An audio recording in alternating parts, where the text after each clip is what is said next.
Olá pessoal, tudo bem? Hoje nós vamos então a mais uma aula.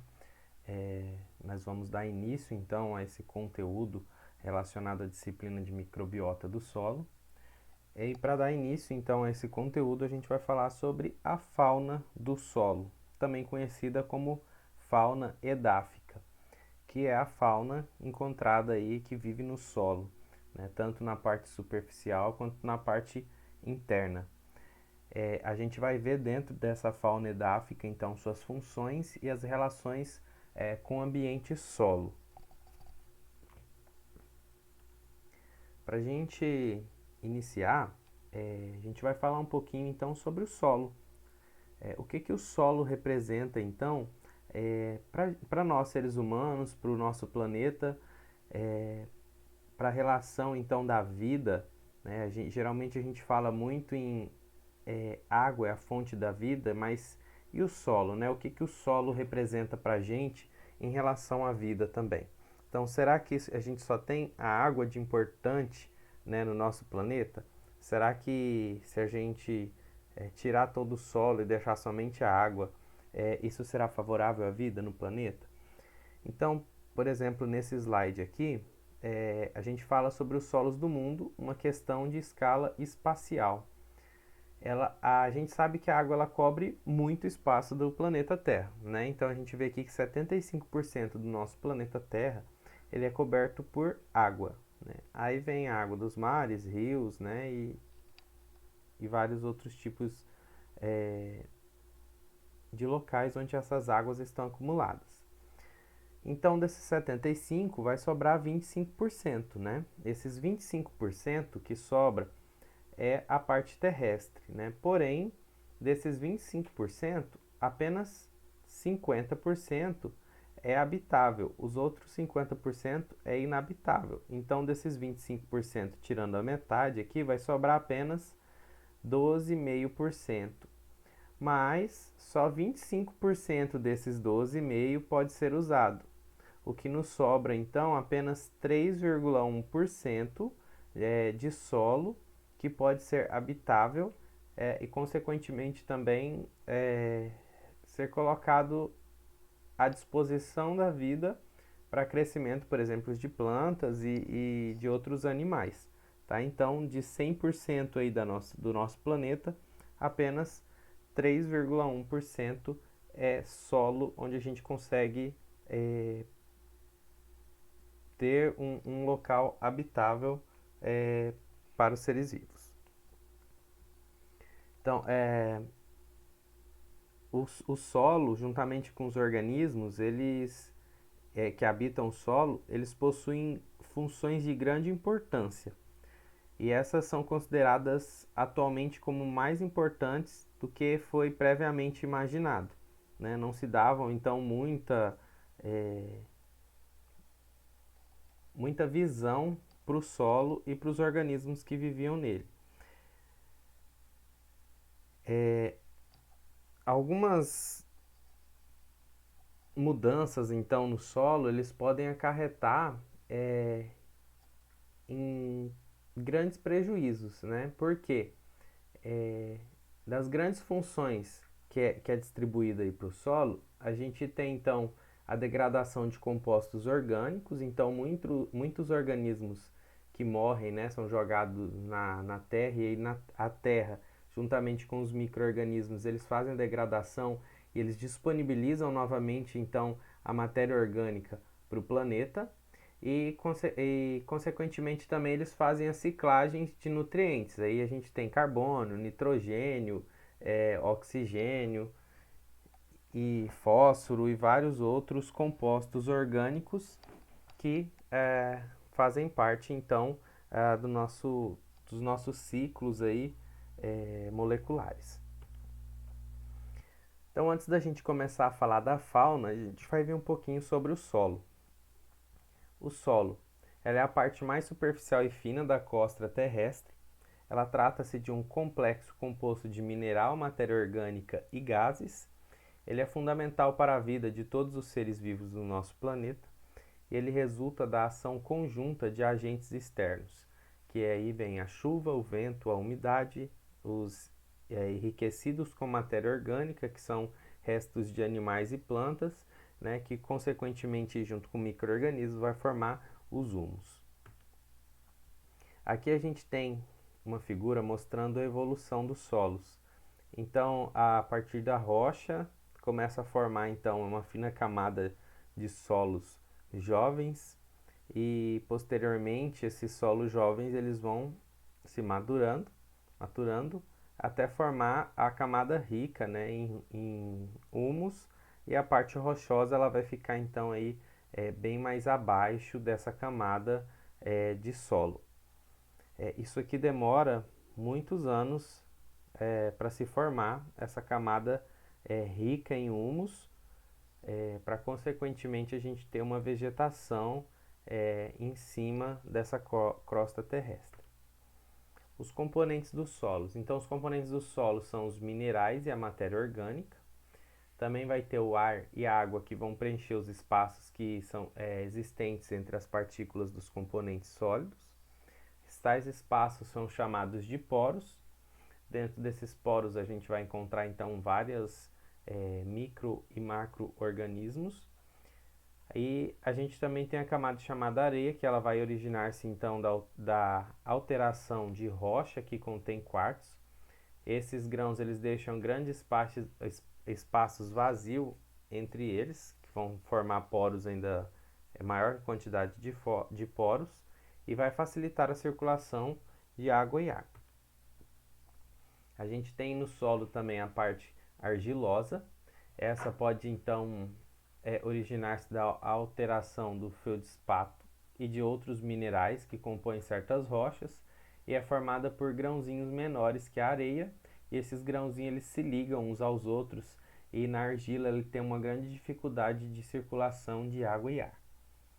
E a gente tem o humo ou humus, que é formado pela decomposição da matéria orgânica, que contém sais minerais resultantes da decomposição. E a gente sabe que as minhocas elas estão presentes então na formação desse humus. Quando a gente fala em temporal, né, aquela camada de solo jovem, né, até se transformar em um solo maduro, ele leva cerca então de 100 anos para formar 1 centímetro de solo fértil. E a gente vê que é um recurso não renovável em escala temporal humana. Por quê?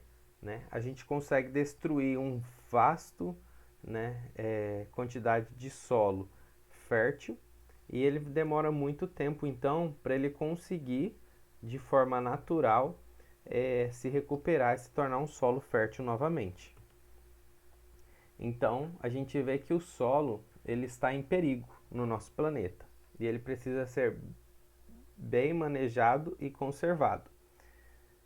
Contramão, disso, a gente vê que tem muita reclamação em relação à grande quantidade de agricultura que é feita no nosso planeta, principalmente no Brasil e aqui no Mato Grosso. A gente tem uma grande quantidade, então, de nosso bioma aqui, o principal é o bioma cerrado, e a gente vê então uma vasta devastação do nosso bioma cerrado para a plantação, né? Pelo ponto de vista, de preservação, isso é muito ruim, pela preservação do nosso planeta. Porém, a gente vê que a população do mundial está crescendo desordenadamente, então já está uma grande quantidade da população, e essa população precisa se alimentar, e o alimento vai ser tirado da onde? Da agricultura. Então a gente vê que a gente necessita utilizar o solo para alimentação, mas esse utilizar ele precisa ser revisto para que a gente não acabe com o planeta de forma bem mais rápida do que seria, Aqui a gente vê então o que os solos eles dão de importante como serviços ambientais. Então a gente vê aqui, por exemplo, a formação do solo, e aí a gente tem então o crescimento de vegetais, que é a produção primária. Dentro desses vegetais ele vai ser produção primária tanto para micro-organismos quanto para artrópodes, e aí vai entrar numa grande cadeia alimentar. A gente vê o controle de erosão, a gente vê esse legado histórico, a gente vê, por exemplo, aqui esse osso, né? E a gente sabe que é, grande parte então da nossa energia que é produzida através do petróleo, ela só foi possível então através dessa degradação de combustíveis fósseis. A gente tem a regulação aí de vários compostos de carbono, de, de nitrogênio no nosso planeta. Eles têm biomatérias, matéria-prima, produção de alimentos, então, para vários outros organismos. Fazem, então, estoque de água. Nesse estoque de água, aí, o solo também serve na filtração. Todo o ciclo aí de carbono, nitrogênio, fósforo, potássio e enxofre, né, ocorre, então, essa ciclagem de nutrientes no solo. Consequentemente aqui, né, a gente vai ter uma boa qualidade da água por ele fazer essa filtração. Também vai servir aí de forma social, né, como a recriação de muitas pessoas, base para construção então de casas, é, de várias sustentações e construções, né, que são feitas em cima do solo. E ele também serve como refúgio aí, não só para micro-organismos e macro-organismos, né, como também para a população humana. Aqui a gente vê que são base então da nossa produção agrícola e florestal e são fundamentais para a nossa sobrevivência, né? Como eu falei, por uma parte a gente está utilizando o solo demais para a produção de alimentos, porém a gente necessita dessa produção de alimentos, né? O ideal é a gente chegar ao meio termo, utilizar o solo de forma consciente, produzindo uma grande quantidade de alimentos. Então, ele serve então como a parte de decomposição, habitat, valor cultural, a biotecnologia, produção agrícola, controle biológico, conservação da biodiversidade, balanço hídrico, controle climático, produção vegetal e balanço de nutrientes. Então, essa parte, por exemplo, até do controle climático está ligado também ao solo.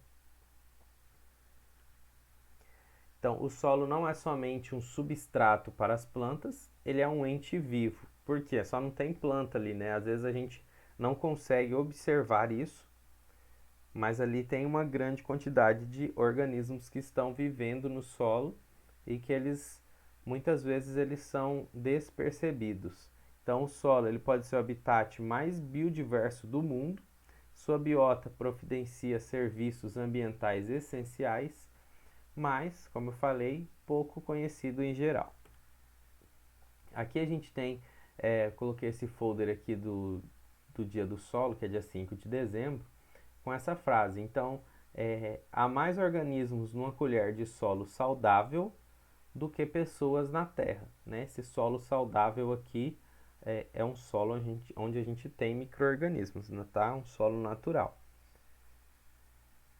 Então tem muito organismos vivendo ali, seja eles micro, né? Mas tem uma grande quantidade de organismos que vivem em uma colher de solo. Ele possui também o solo uma alta biodiversidade, que é a biota edáfica, que é a biota do solo. Então possui alguns grupos de micro-organismos, que são bactérias, são milhares, fungos são centenas, nematóides são dezenas.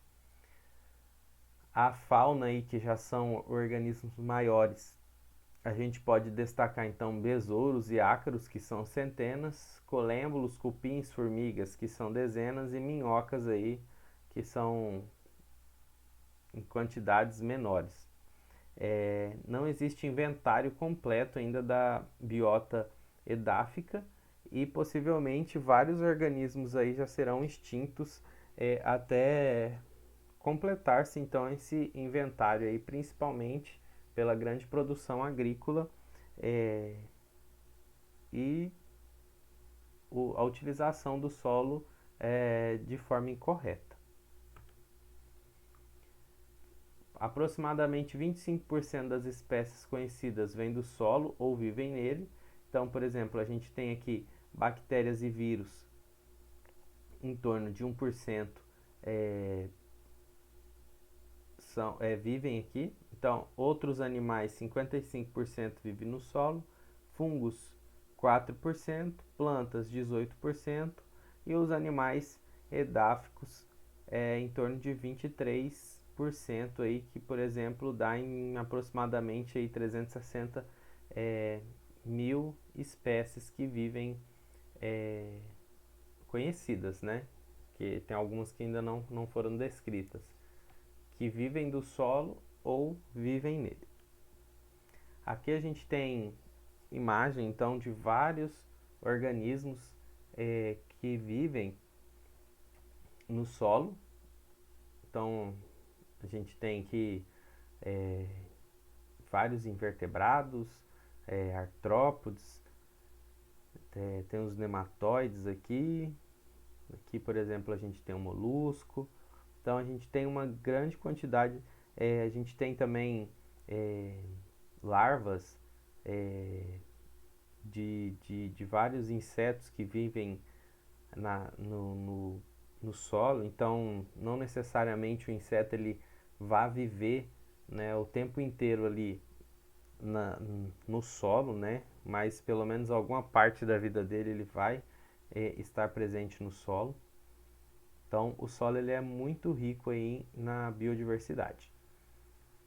Então só aqui a gente tem mais de 30 taxons diferentes que necessitam do solo aí para a sobrevivência.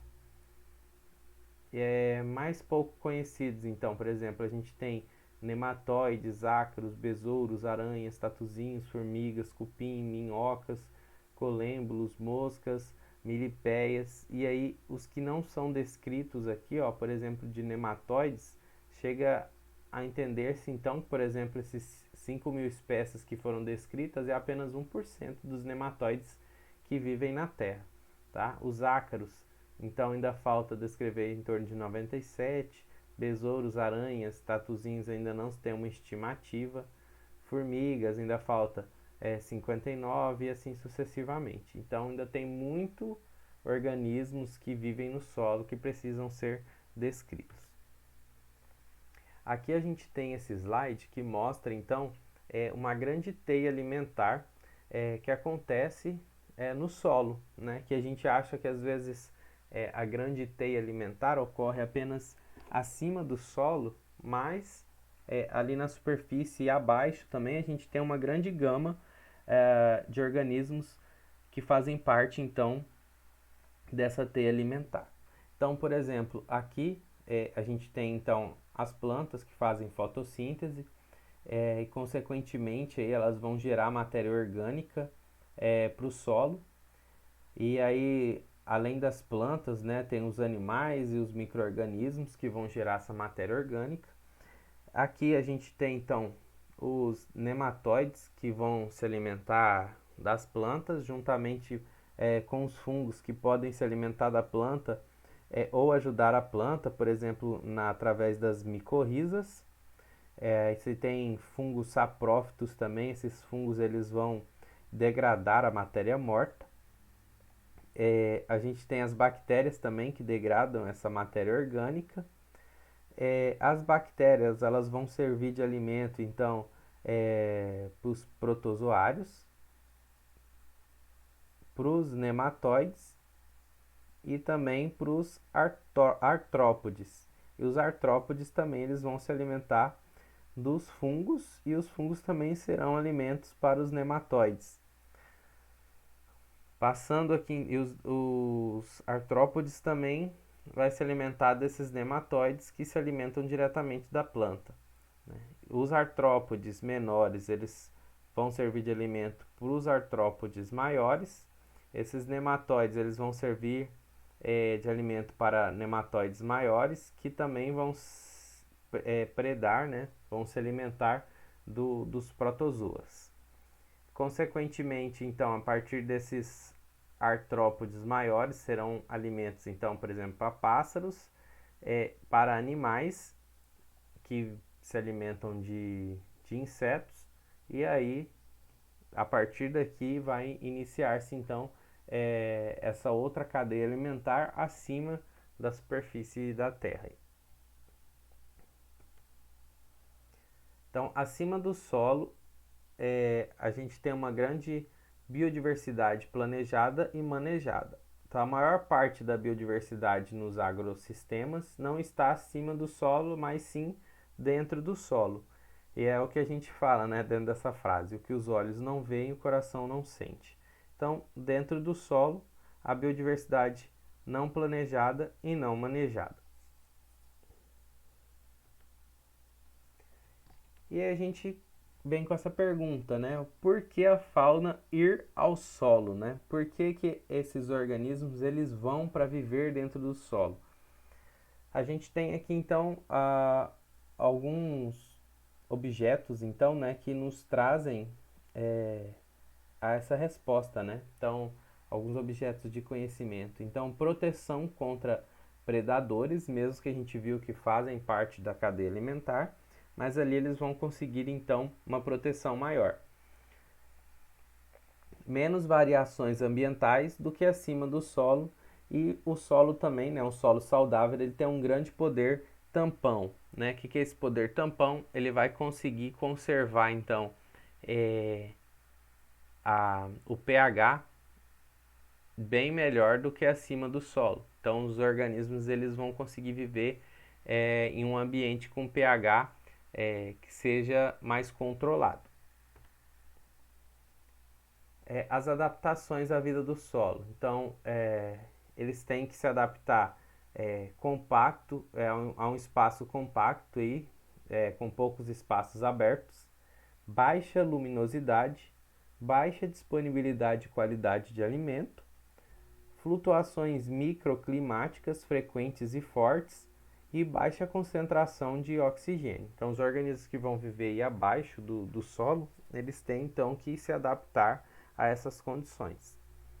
A fauna edáfica, então, é uma comunidade de invertebrados que passa ao menos uma fase de seu desenvolvimento no solo ou na liteira, que é a parte aí de matéria orgânica em decomposição.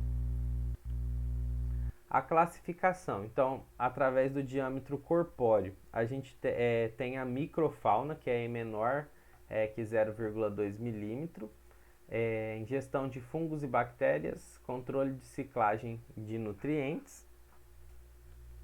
Tem então a mesofauna, que está entre 0,2 a 2 milímetros, se movimentam em fissuras e poros do solo. E tem a macrofauna, que é em torno aí de 2 a 20 milímetros, que vai utilizar o solo então para a construção de ninhos, cavidades e galerias e transporte de matérias do solo, que também são de grande importância para a biodiversidade do solo.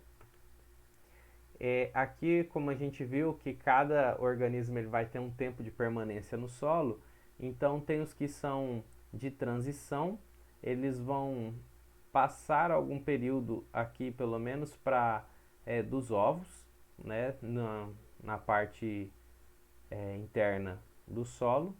Tem os organismos que vão viver aqui de forma temporal, né, temporário. Então vai ter os ovos, a parte juvenil vai estar aqui abaixo do solo. Quando ele virar um organismo adulto, então ele sai de dentro do solo. Tem os que são periódicos, que né, o adulto ele pode viver tanto abaixo quanto acima da superfície do solo. Eles vão botar os ovos aqui dentro, os juvenis vão ser aqui dentro e os adultos eles vão poder sair e entrar. E tem os permanentes, que todo o ciclo, né, de vida deles vai acontecer abaixo da superfície do solo.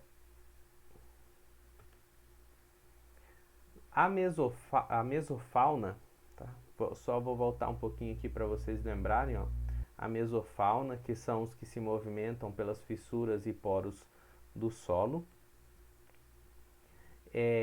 Eles vão fazer pellets fecais na digestão externa. Eles vão utilizar então a matéria orgânica, vai passar pelo intestino deles, vai formar então os pellets fecais. Esses pellets fecais eles podem ocorrer a mineralização do solo.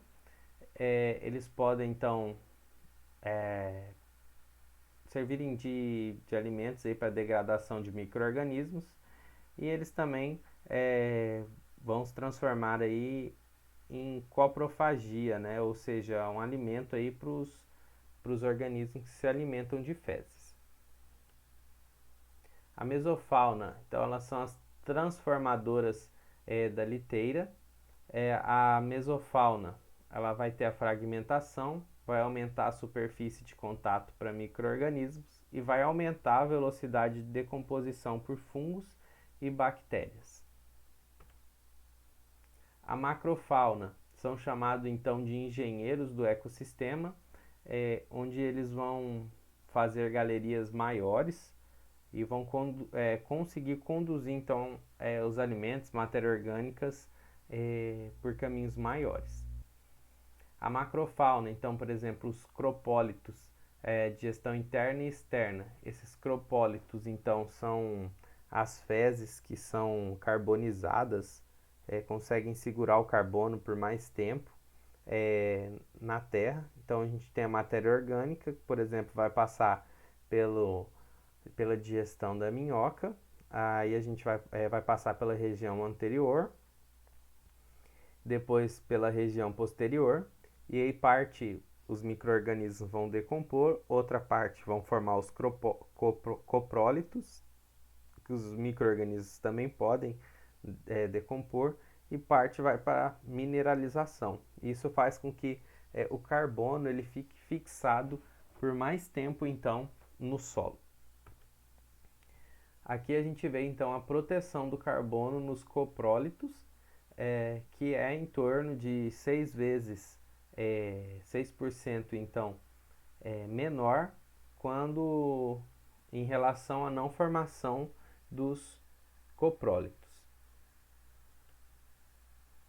Aqui a gente vê então um trabalho que foi feito em um artigo científico, onde demonstrou então, isso foi em 1997, por Blanchard, coprólitos eles afetam a densidade e a porosidade do sólido, do solo, desculpa.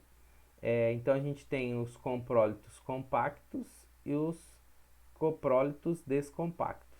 E isso aí foi feito, descrito, né, através deste trabalho aí com solo. A gente vê então, pessoal, também a reação da fauna e perturbação ambiental. Então a gente viu aí que tem uma grande quantidade de micro-organismos, macro-organismos que vivem do solo e no solo, tanto na superfície quanto na parte interna. E a gente vê que a provocação aqui, então, por exemplo, a biomassa, a densidade e diversidade, né, crescendo aqui, e o tempo. Então a gente vê que quando ocorre um distúrbio na diversidade do solo aí, a gente vê então que vai aumentar muitas espécies de pragas, que na maioria das vezes são oportunistas e poderiam ser temporais, né? Com a diminuição, então, a maioria das espécies nativas elas serão diminuídas. Tá? Então, essa perturbação ela vai fazer com que ocorra essa mudança aí, né, ambiental. A microfauna ela vai ser utilizada então para predação, não formam estruturas no solo. Tem os protozoários nematóides que vai ter a liberação de nutrientes na biomassa microbiana.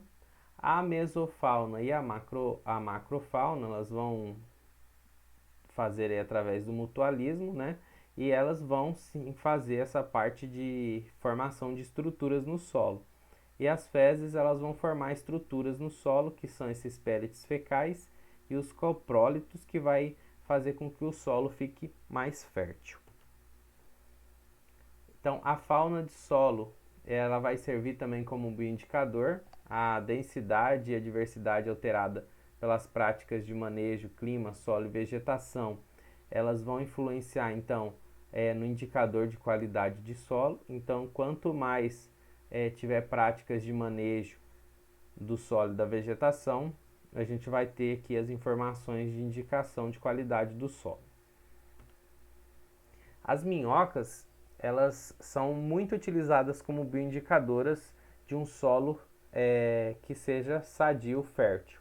Por quê? Elas são grandes, fáceis de ver e contar, têm apelo aos agricultores, indicam condições físico-químicas do solo, produzem estruturas físicas, que são galerias e os coprólitos, tem propriedades hidráulicas, ajudando então na infiltração e retenção da água no solo, agregação e descompactação do solo, ajudam na decomposição da matéria orgânica e na ciclagem de nutrientes, afetam as populações de outros organismos e alteram o crescimento das plantas de forma benéfica. Aqui a gente tem então como as minhocas são bons e bioindicadores. A gente tem três tipos de minhocas, que são as epigeicas, as anécicas e as endogeicas. As epigeicas são as que vivem então na superfície do solo. Tem as anécicas, que fazem galerias verticais aí, mas elas vivem nessa parte intermediária. E tem as endogeicas que vivem mais profundamente aí no solo, e eles conseguem então fazer essa parte de aeração em conjunto, que é benéfico ao solo. Aqui a gente vê então, por exemplo, as minhocas anécicas, que elas conseguem fazer esses buracos aí, esses poros, essas galerias que são formadas no solo.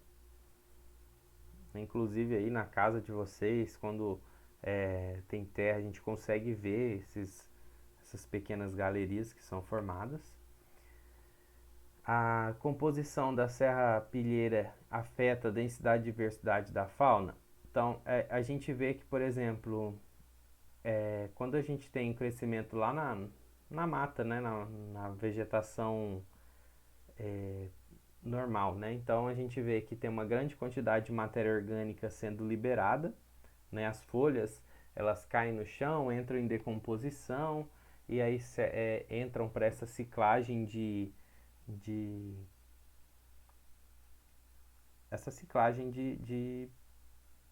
carbono, nitrogênio, fósforo, potássio.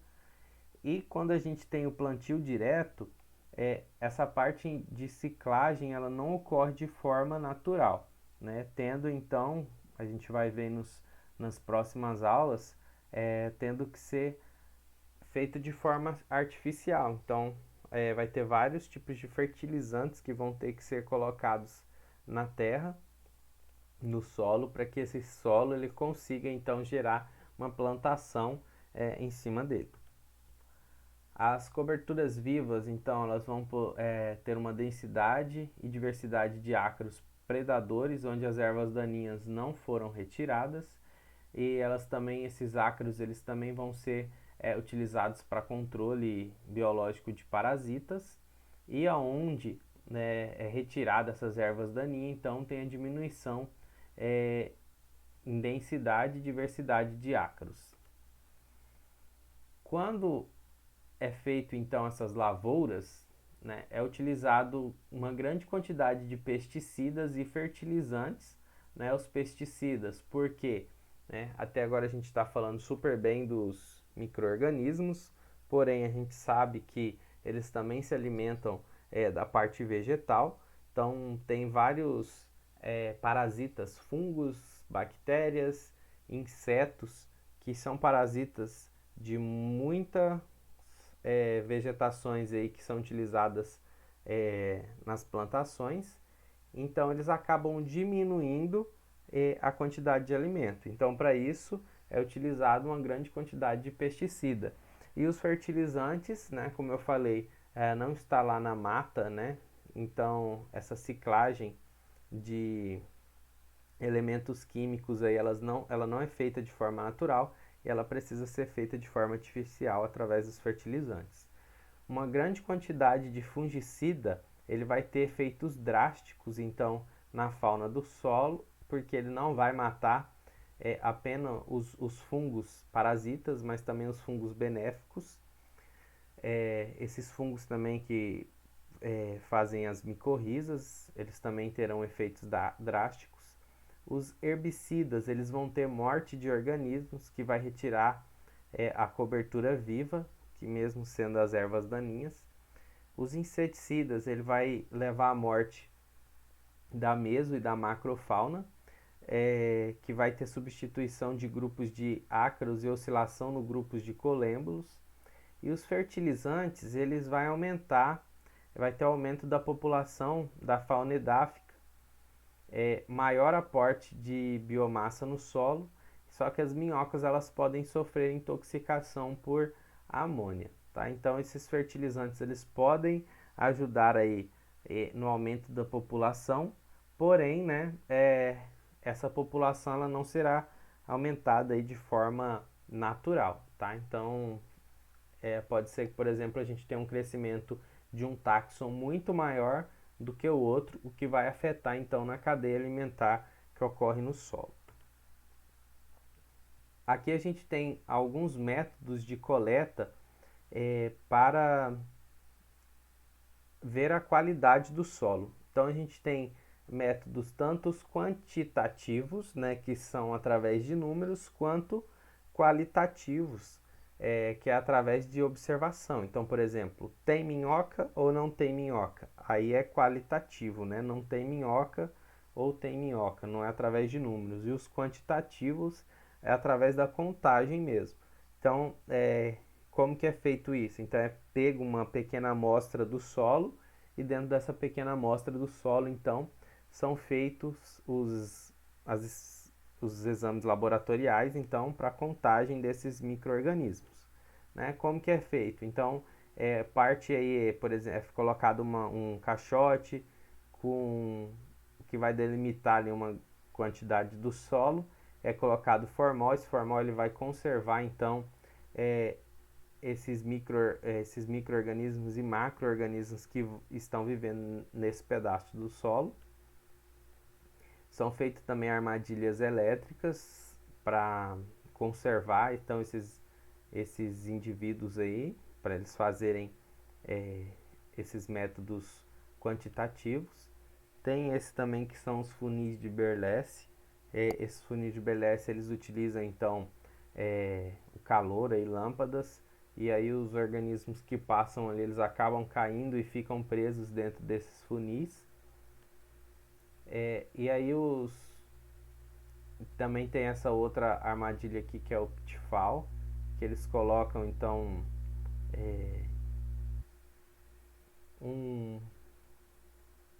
algo que serve de alimento aqui, né, para grande quantidade de artrópodes, e eles colocam uma vasilha de coleta embaixo, e aí eles vão fazendo a coleta para ver a quantidade então de organismos que estão vivendo nessa parte do solo.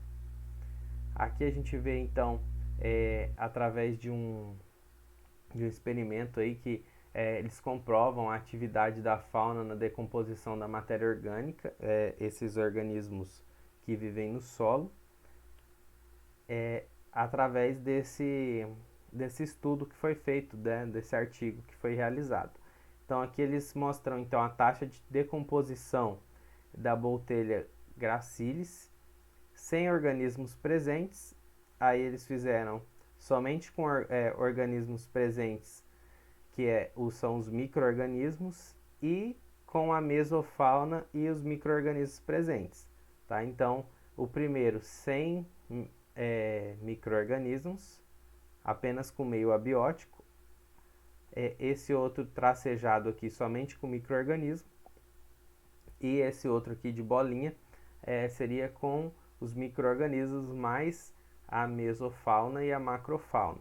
Tá? Então, eles viram aqui que a taxa de decomposição ela é bem maior quando tem, então, todos os organismos que estariam presentes de forma natural no solo, aí, ele vai aumentar a porcentagem de decomposição. Então, nessa primeira aula a gente vai ficar por aqui. Na próxima aula a gente vai falar então sobre essa diversidade de micro-organismos aí, essa microbiota que vive no solo. Tá? Abraço, fiquem com Deus.